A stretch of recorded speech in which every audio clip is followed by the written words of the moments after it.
You are listening to The Nick Crawford Show.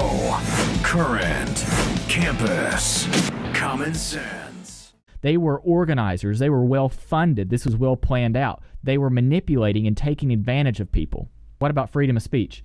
And she said freedom of speech only applies to speaking against the federal government. Any 9-year-old in a U.S. civics class understands that freedom of speech is not just against the federal government. If that was true, what I'm doing right now could not happen.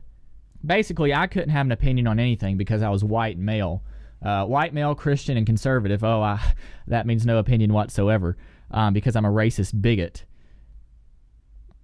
What leftists are great at is categorizing people. When I see people, I see people. I see a life. I see possibility. I see that they can do something. That's what conservatives look at. We look at people. We look at the individual.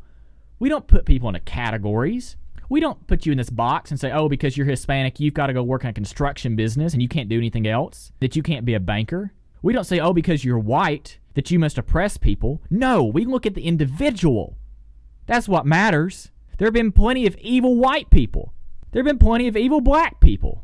There have been plenty of evil Arabic people. There's been Asian people, of Hispanic people. Look at Hugo Chavez. Look at any of the dictators in Africa. Mao of communist China. We see evil. We see goodness. We see people, not the color of your skin. That's what capitalism is based off. Capitalism is based off the idea of the individual and that people are good. You open a business and you're a racist, but someone else opens a business and they're not a racist, the business that's not a racist is fundamentally going to do better because people are going to do business there instead and you're going to fail. Capitalism is the most non-racial system there is because it is solely based off your work ethic, off of gifts and talents, and just the product. There's no bias there. None. In true capital. Now, what we've got now is this perverted version of capitalism with big business and government and all these regulations and rules and subsidies. That's what makes it all a big crap pile. Is the government.